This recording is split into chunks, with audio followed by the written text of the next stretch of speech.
Hey guys, welcome back to the screen savvy. आज मैं explain करने वाली हूँ देवरा पार्ट 1 मूवी को।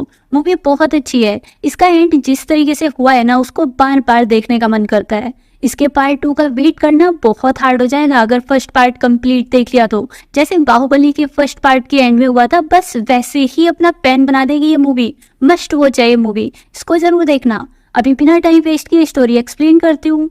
तो स्टार्टिंग में रो को इंटेल मिली है कि 2 गैंगस्टर यति और दया क्रिकेट वर्ल्ड कप चैंपियनशिप में कुछ बिग करने वाले हैं।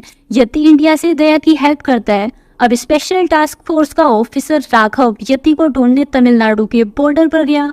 यति का माल समुद्र के रास्ते से ही आता है। यति 2 महीने पहले यहाँ अपना माल समुद्र से निकलवाने को कुछ लोगों को हायर करने आया था, तब से गायब है। तो राघव उन आदमियों को ढूंढ रहा है जो ऐसा काम करते हैं, बीच समुद्र से कोस्ट गार्ड से बचकर माल चोरी करने का। एक तरीके से समुद्री लुटेरे, बस वही बता सकते हैं कि यति कहाँ है। राघव को यह भी पता चला कि इस एरिया का डीएसपी और मोरोगन उन लोगों को इस काम के बदले पैसे देता है। राघव भी झूठी कहानी बनाकर डीएसपी के पास गया कि मुझे भी अपना माल निकलवाना है ताकि उन लुटेरों तक पहुंच सके। तो लाल समंदर के ऐसे लोगों के बारे में पता करते हुए राघव को भैरा के बारे में पता चला। ये उसके पास जाकर माल निकलवाने को हेल्प मांगता है, बट भैरा ने ये काम बंद कर दिया है। राघव इसको ज्यादा पैसे देने का लालच देता है, वरना जबरदस्ती ये काम कराएगा। तो भैरा को गुस्सा आ जाता है, ये इन ऑफिसर्स को मारकर भगा देता है। अभी राघव बीच पर सोच ही रहा था कि कैसे उन लोगों से पता चलेगा। इसे यहाँ सिंगप्पा मिला। सिंगप्पा को पता था कि राघव अपना माल निकलवाने को आया है, इसलिए ये इस लाल समंदर की कहानी राघव को बताने से पहले इसे समंदर के थोड़ा अंदर ले गया। यहाँ राघव अपनी डायमंड रिंग सिंगप्पा को देने का लालच देता है। अगर सिंगप्पा इसका काम उन लुटेरों से करा दे तो सिंगप्पा ने वो रिंग पानी में फेंक दी। डायमंड रिंग बहुत महंगी थी, तो राघव पानी में उसको लेने को कूद जाता है। यहाँ इसको दिखी बहुत सारी लाशें। समंदर के नीचे इतने सारे लोगों को किसने मारकर गाड़ा हुआ है? अब भी क्वेश्चन ये था। राघव वो सीन देखकर बहुत डर गया था। अभी सिंगप्पा लाल समंदर के किनारे पर बसी 4 गांव की कहानी से बताता है। यहाँ के लोग अंग्रेजों के भी बहुत पहले से देश की सेवा करने को, दुश्मनों को कभी समंदर के रास्ते से अंदर नहीं आने दिए। वो लोग वीरों के जैसे लड़ते थे, सभी दुश्मनों को मार देते थे। फिर अंग्रेजों के टाइम भी जब अंग्रेज समंदर के इस रास्ते से यहाँ लूटने आ रहे थे, उन लोगों ने उन्हें भी मारकर समंदर को खून से लाल कर दिया था। लेकिन जब देश आजाद हुआ तो कभी ऐसा कोई खतरा नहीं आया। यहाँ के वीर लोगों के पास अब कमाने के लिए कोई काम नहीं बचा था। गवर्नमेंट ने इन लोगों के बारे में कभी नहीं सोचा कि वो कैसे जीते हैं, क्या करते हैं, क्या खाते हैं, जबकि वो लोग कई सदियों से देश की सेवा कर रहे थे। तो अभी यहाँ के लोगों को अपना पेट पालने को इलीगल काम करना पड़ा। स्मगलर्स इन्हें इनके उस टैलेंट के बदले अच्छी खासी कीमत देते थे। टैलेंट था कि वो लोग समंदर के बीच से माल चोरी करके यहाँ पहाड़ों पर ला देते थे। आज तक कभी कोस्ट गार्ड्स को इन पर शक नहीं हुआ था, ना ही ये पकड़े गए थे। इन चारों गांव के अलग अलग हेड अपने गांव के आदमियों को लेकर चोरी करने निकलते थे। देवरा अपने गांव से अलग बाकी के 3 गांव को भी अपनी फैमिली ही समझता था। ये सभी को सेफली लाल समंदर से चोरी करने के बाद वापस लाता था। देवरा की सभी बहुत रेस्पेक्ट करते थे क्योंकि देवरा सभी की हेल्प करता था। गाँव के लोगों के लिए देवरा गॉड के जैसे था। इससे अलग भैरा अपने गाँव के कम एज के बच्चों को भी इस काम के लिए लेकर जाता था, जानते हुए भी कि वहाँ कितना डेंजर है। भैरा और देवरा अच्छे तो नहीं बोल सकते, बट दोस्त थे। भैरा तो अपने रास्ते में आने वाले गार्ड्स को भी बस फन के लिए मारना चाहता था, बट देवरा ने कभी इसको ऐसा नहीं करने दिया। जब ये लोग चोरी करके वापस आते थे तो देवरा कभी सर उठाकर नहीं चला। इसे अपना काम बिल्कुल पसंद नहीं था। आज ये चोरी करके वापस आए हैं। देवरा की माँ और इसका बेटा वरा तब तक नहीं सोते थे जब तक देवरा को नहीं देख लेते। देवरा हमेशा अपने बेटे को अपने पूर्वजों की महान कहानियां सुनाकर सुलाता था, कैसे उन्होंने बहादुरी से देश को दुश्मनों से बचाया। बट वरा को देवरा के बाप दादाओं की नहीं, बल्कि अपने पिता देवरा की कहानी सुननी है। देवरा वरा को सच बताता है कि इसका काम गलत है, इसने अपने पूर्वजों के जैसे कभी कोई महान काम किया ही नहीं है। फिर गांव में शस्त्र पूजा का टाइम आया। इस पूजा के बाद एक फाइट होती है। चारों गांव से 2-2 लोग लड़ने को उतरते हैं। जो भी जीतेगा शस्त्र उनके ही गांव जाते हैं। कई सालों से ये फाइट देवरा जीतता आ रहा है और शस्त्र इसी के गांव में जाते हैं। इन्हीं चारों गांव में से रायप्पा के गांव वाले नाव चलाने का काम करते हैं। वहां के लोग फाइट नहीं कर सकते, तो देवरा चाहते हैं कि हमें इस प्रथा को बंद करना चाहिए और हर साल एक एक करके सभी को हथियार ले जाने देना चाहिए, वरना रायप्पा के गाँव तो कभी शस्त्र जा ही नहीं पाएगा। बट भैरा को तो इस फाइट में फन मिलता है, इसके लिए फाइट करना शान की बात थी। ये देवरा को चैलेंज करता है कि फाइट में जीते और शस्त्र ले जाने दे रायप्पा को। अभी फाइट स्टार्ट हुई, दो गांव वाले तो जल्दी ही हार गए। बाद में देवरा और भैरा की फाइट हुई। इनकी फाइट ऐसी थी जैसे दो हाथी लड़ रहे हो, कोई भी झुकने को रेडी नहीं था। दोनों ही खून से लाल हो चुके थे और सुबह हो गई। देवरा तब भी अपने पैरों पर ही खड़ा था। भैरा ने हार तो नहीं मानी थी, बट ज्यादा चोट भैरा को ही आई थी, तो देवरा फाइट जीत गया और शस्त्र रायप्पा को ले जाने दिया। आज रात देवरा को बैड ड्रीम आता है कि इनका समंदर खून से लाल हो चुका है और ये काम खुद देवरा ने ही किया है। देवरा फाइट को हमेशा अवॉइड करता था, ये कभी खून बहाना नहीं चाहता था, तो ऐसा ड्रीम किसी बिग डेंजर का इशारा था। फिर गांव के लोग जो शहर जा रहे थे, चोरों ने उन सभी को मार दिया और उनका सामान लूट लिया। इनमें एक बॉय देवरा के गांव का भी था। देवरा उस बच्चे की फैमिली का ख्याल रखता आ रहा है, क्योंकि समंदर में इनके काम के टाइम उसके फादर की डेथ हो गई थी, तो बच्चे की माँ अपने बेटे को ऐसे काम नहीं करने देना चाहती थी। बट शहर में भी लोग सेफ नहीं है। इस सीन से देवरा डिस्टर्ब हो जाता है। इसके लिए गांव के सभी लोग इसके अपने हैं। अब स्मगलर मुरुगन का एक और माल आ रहा है, तो गांव वाले उसको चुराने को रेडी है। बट देवरा अभी थोड़ा केयरफुल रहने को बोल रहा है, क्योंकि कोस्ट गार्ड्स की सिक्योरिटी और बढ़ चुकी है। अगर ये सभी पकड़े गए तो बाकी फैमिली का क्या होगा। बट भैरा के साथ साथ बाकी गांव वाले भी चोरी करने जा रहे हैं। अगर उनको कुछ हुआ तो देवरा यहाँ सब संभाल लेगा। तब रायप्पा देवरा को बोलता है कि अगर ये साथ नहीं गया तो शायद ही कोई वापस आ पाए। देवरा ही है जो उन्हें वापस ला सकता है, इसे साथ चलना चाहिए। देवरा मान गया, पर फिर वही हुआ जिसका देवरा को डर था। इन लोगों को कोस्ट गार्ड्स ने पकड़ लिया। ऑफिसर इन लोगों के पूर्वजों की कहानी सुनकर बड़ा हुआ है और उन पर प्राउड करता है। बट उन्हीं की ये जनरेशन अपने ही देश के लिए खतरा बन गई है। ये लोग गन्स, बॉम्ब, ड्रग्स जैसी चीजें देश के अंदर ला देते हैं, जिससे जगह जगह अटैक होता है और मासूम लोग मारे जाते हैं। देवरा के गांव का वो लड़का भी इन्हीं हथियारों से मारा गया। इन गांव वालों की वजह से अब कोई सेफ नहीं है। तभी भैरा अपने हाथ खोल लेता है और ये बाकी गांव वालों के साथ उन ऑफिसर्स पर अटैक कर देता है। ये लोग चोरी करते हुए अब जानवर बन चुके थे। अभी तक अपने लोगों का पेट पालने को चोरी करते थे, बट आज खुद को वीर समझने वाले ये लोग दूसरों को जान से मारने को भी रेडी हैं।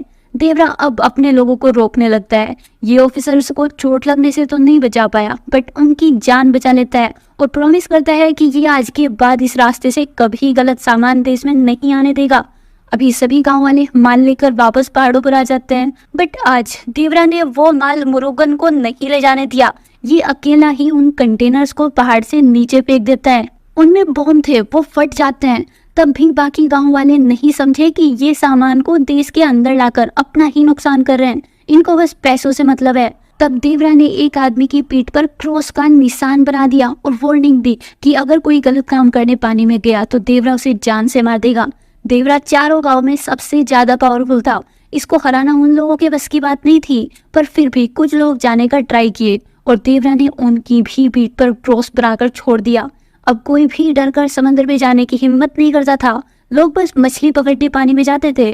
पर भैरा और उसके जैसे और भी लोग देवरा की वजह से काम बंद होने लगा था तो उसको हेट करते थे। इनके लिए देवरा दुश्मन बन गया था। फिर एक डे रायप्पा की ब्लाइंड सिस्टर सुसाइड करने का ट्राई की, क्योंकि उसकी शादी का बोझ रायप्पा पर था और वो अपने भाई को ज्यादा परेशान नहीं करना चाहती थी। तब भैरा ने अपने भाई से उसकी शादी फिक्स कर ली। ये भैरा की चाल थी ताकि देवरा को शादी में बुलाकर उसे जान से मार सके। देवरा जब तक होश में है ये लोग उसके पास भी नहीं जा सकते। देवरा के लिए चारों गांव उसकी फैमिली है।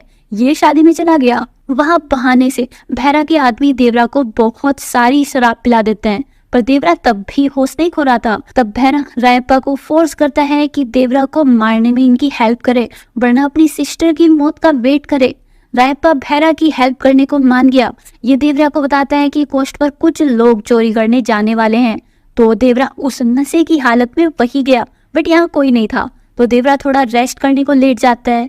यहाँ भैरा ने देवरा को मारने को 40-50 आदमी बाहर से बुलाए हुए थे।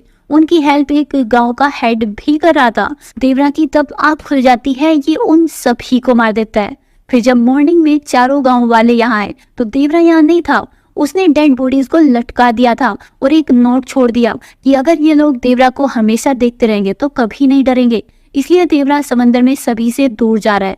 देवरा बस तब आएगा जब कोई गलत काम करने को पानी में उतरेगा। इस नोट और इतनी सारी डेड बॉडीज को देखने के बाद अब नेक्स्ट 2 इयर्स तक किसी की भी पानी में उतरने की हिम्मत नहीं हुई। पर फिर भैरा के भड़काने पर कुछ लोग चोरी करने अगेन पानी में गए। तब देवरा समंदर के बीच में अचानक से आ गया और उन लोगों को मारकर किनारे पर भेज दिया। अब कोई भी चोरी करने नहीं जाएगा क्योंकि पता नहीं देवरा कब और कहां से आ जाए। इस सब से भैरा के अंदर गुस्सा बहुत ज्यादा बढ़ गया था। ये शस्त्र पूजा में गांव वालों के बीच होने वाली फाइट का फायदा उठाकर देवरा के गांव वालों को बहुत मारा। एक आदमी तो अब कभी अपने पैरों पर भी खड़ा नहीं हो पाएगा। शायद तब देवरा बदला लेने आता, पर देवरा नहीं आया। उसके बाद से हमेशा के लिए इस शस्त्र पूजा में होने वाली इस फाइट को रोक दिया गया। भैरा ने फिर गांव के छोटे बच्चों को उठाकर उनको ट्रेन करना स्टार्ट कर दिया। भैरा अपनी जैसी ही निर्दयी आर्मी बनाने में लग गया। ऐसे ही 12 साल बीत गए और भैरा ने अपने जैसे जानवरों को रेडी कर लिया जो बस भैरा के एक ऑर्डर का वेट कर रहे हैं ताकि समंदर में जाकर देवरा को मार सके। दूसरी साइड देवरा का बेटा भी बड़ा हो गया था। ये अपने पिता से बिल्कुल अलग था, बड़ा डरपोक था। इसे फाइट से भी डर लगता था। गांव के सभी लोग ये बात जानते थे और इसकी कोई रेस्पेक्ट भी नहीं करता था। देवरा का खून इसके अंदर तो है पर ये बहुत ज्यादा डरपोक है। बड़ा अपने फादर को हेट करने लगा था क्योंकि 12 साल से देवरा कभी इनसे भी मिलने नहीं आया। उसने अपनी फैमिली को भी पीछे छोड़ दिया। तब देवरा की माँ इसको बताती है कि देवरा के लिए चारों गांव वाले उसकी फैमिली है। वो सभी की भलाई के लिए दूर गया है। पर बड़ा ये नहीं समझता, ये तो देवरा से नफरत करता है। इनसे अलग रायप्पा की बेटी थंगा भी बड़ी हो गई। इसको एक स्ट्रॉन्ग और अच्छे दिल वाला पति चाहिए, पर बेचारी का दिल आ गया है बरा पर। बरा ना तो स्ट्रॉन्ग है और अच्छे दिल का तो पता नहीं, तो बस उस डे का वेट कर रही है जब बरा स्ट्रॉन्ग बन जाएगा या जब ऐसा कोई और मिल जाए। कई सालों से शस्त्र पूजा के बाद शस्त्र भैरा के गांव जा रहे थे तो देवताओं का आशीर्वाद बाकी गांव वालों को नहीं मिल रहा था। बरा के गांव में लोग बीमार रहने लगे थे पर किसी की भी होप बरा से तो नहीं थी। ये कुछ नहीं कर पाएगा। तो बरा इस बारे में बात करने भैरा के पास गया और उससे रिक्वेस्ट करता है कि इस साल शस्त्र इनकी गाँव जाने दे। बट भैरा तो इसे समंदर किनारे जाकर रोने को बोल रहा है। शायद देवरा वहां से आ जाए और इनके गांव के लिए शस्त्र ले जाए। अभी बरा शस्त्र पूजा में फाइट करने को मान गया। फाइट में आने से पहले आदमी को एक रस पीना होता था। बरा के दोस्तों ने उसमें नशीली चीज मिला दी जिससे वो लोग बरा को मार तो रहे थे बट बरा उन्हें हराने में कामयाब हो गया। यहाँ सभी ने बरा को पहली बार लड़ते देखा था। बरा वो फाइट जीत गया और शस्त्र बरा के गाँव ही ले जाए गए। बट फिर नेक्स्ट डे वरा का सच सभी को पता चल गया। भैरा वरा के गांव वालों से इसका बदला लेना चाहता था, पर रायप्पा ने भैरा को बोला कि भले ही वरा फाइट नशे की वजह से जीता हो, लेकिन इन लोगों की हालत देखो, ये खड़े भी नहीं हो पा रहे हैं। वरा के अंदर अपने फादर देवरा का ही खून है, वो डरपोक है तो उसको वही रहने दो। अगर पहाड़ों पर दूसरा वरा खड़ा हो गया तो क्या होगा? भैरा मान जाता है। इसने वरा को कुछ नहीं किया। फिर भैरा की आर्मी में से एक लड़का पैसे कमाने को जॉब करने जाना चाहता है क्योंकि यहाँ तो कुछ कर नहीं पा रहा। भैरा ने इनको इतने सालों से देवरा को मारने को ट्रेन किया है और अभी ये इसको छोड़कर जाना चाहता है। भैरा ने अपने बाकी आदमियों को उसका शिकार करने को एक साथ जंगल में भेज दिया। ये लोग उसे जानवरों के जैसे मार दिए। अब भैरा अपने लोगों के साथ समंदर में जाने को रेडी था। ये लोग माल के साथ साथ देवरा का सर भी ले आएंगे, बट मुरुगा ये रिस्क नहीं लेना चाहता। देवरा इसे भी जान से मार देगा अगर ये अपना माल यहाँ लाया तो। भैरा को पहले देवरा को मारना होगा, तभी मुरुगा काम कराएगा। अब भैरा के आदमियों ने चारों साइड बात फैला दी कि देवरा मर चुका है।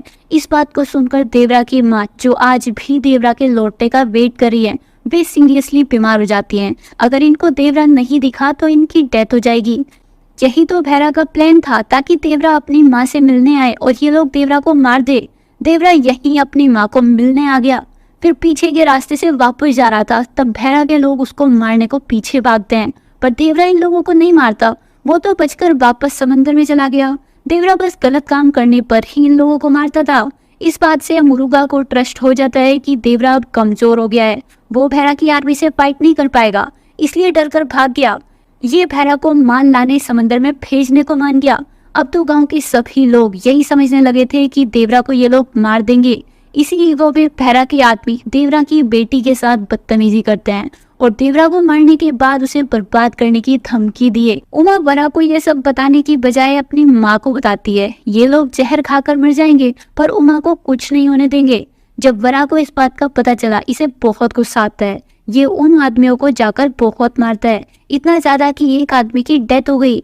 नेक्स्ट डे वरा भैरा से माफी मांगने गया और बोलता है कि मैंने इतना नहीं मारा था कि डेथ हो जाए, गलती भैरा की आदमियों की थी। भैरा वरा के गांव वालों को कुछ ना करे। वरा देवरा की नहीं बल्कि भैरा की साइड है। भैरा ये चीज प्रूव कराने को वरा को भी माल चोरी करने साथ चलने को बोलता है ताकि देवरा अपने बेटे को वहां देखकर कुछ देर के लिए रुक जाए और ये लोग देवरा को मार दे। वरा मान जाता है, पर फिर एक आदमी ने भैरा के राइट हैंड को तोड़ दिया ताकि भैरा समंदर में न जा पाए। देवरा ने उसके फादर को मारा था तो वो देवरा को खुद मारना चाहता है। अब ये लोग समंदर में गए और एक बिग ट्विस्ट, वरा कोई डरपोक नहीं है। ये यहाँ सभी के आगे डरपोक बन रहा था, बट सीक्रेटली भैरा के सभी आदमियों को यही मार रहा है। वरा अपने फादर देवरा की जितना ही पावरफुल है। वरा ने उन सभी को मार दिया और उनकी पीठ पर अपने फादर के जैसे ही क्रॉस बना दिया, फिर किनारे पर ले आया।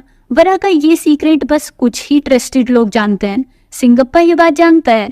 वरा यहाँ आकर सिंगप्पा को अपनी भी पीठ पर ऐसा क्रॉस बनाने को बोलता है ताकि गांव वालों को ये ट्रस्ट रहे कि देवरा ने ही उन सभी को मारा है और वरा भी भैरा की साइड है। अब मूवी प्रेजेंट में आ जाती है जहाँ सिंगप्पा राघव को देवरा की कहानी बता रहा है। सिंगप्पा बताता है कि देवरा की डेथ तो उस शादी में हुए अटैक में ही हो गई थी। तब से देवरा के बेटे वरा ने देवरा का डर बनाए रखा। देवरा को मारने वाला और कोई नहीं बल्कि वरा ही था। इसी के साथ देवरा मूवी का फर्स्ट पार्ट यही खत्म हो गया। वरा ने देवरा को क्यों मारा और समंदर के नीचे वो कंकाल किन लोगों के हैं, ये नेक्स्ट पार्ट में पता चलेगा। इसके अलावा आज हम आपके लिए एक बेस्ट डील लेकर आए हैं। Amazon और फ्लिपकार्ट जैसी ऑनलाइन शॉपिंग एप्स पर बिग बजट फेस्टिवल डील्स आ रही है। ये डील्स कुछ डेज में खत्म हो जाएगी। इसमें आपको सामान पर 70%, 80% और कुछ चीजों पर 90% तक भी ऑफ देखने को मिल रहा है। तो जल्दी से इस अपॉर्चुनिटी को ग्रैब करने को हमारे टेलीग्राम चैनल को ज्वाइन कर लो। हमारी शॉपिंग से रिलेटेड एक फ्री सर्विस है जहाँ पर आप हैवी डिस्काउंट से Amazon, फ्लिपकार्ट और मिंत्रा जैसे शॉपिंग प्लेटफॉर्म से सामान खरीद सकते हो। आपको बस हमारा टेलीग्राम चैनल ज्वाइन करना होगा। वहाँ पर हमने आपके लिए उन सभी सामान की लिस्ट ऑलरेडी अपलोड की हुई है। आपको बस जो भी ऑफर पसंद आए उसको ओपन करके Amazon या फ्लिपकार्ट से ऑर्डर करना है, सिंपल। तो आप लोग जल्दी से डिस्क्रिप्शन बॉक्स में दिए गए लिंक से या पिन कमेंट के लिंक से हमारे टेलीग्राम चैनल को ज्वाइन कर लो। इसमें बस आप लोगों का ही बेनिफिट है। आप वहां जाकर कोई भी ऑर्डर करो और यहाँ आकर वीडियो के बारे में या हमारे चैनल के बारे में एक प्यारा सा कमेंट करो। हम एक कमेंट को तभी रिप्लाई में एक मूवी का वाउचर या कोई भी OTT प्लेटफॉर्म का 1 मंथ का सब्सक्रिप्शन टोटली फ्री देंगे। आपको बस शॉपिंग करके प्यारा सा कमेंट करना है। तो मिलते हैं नेक्स्ट वीडियो में, बाय।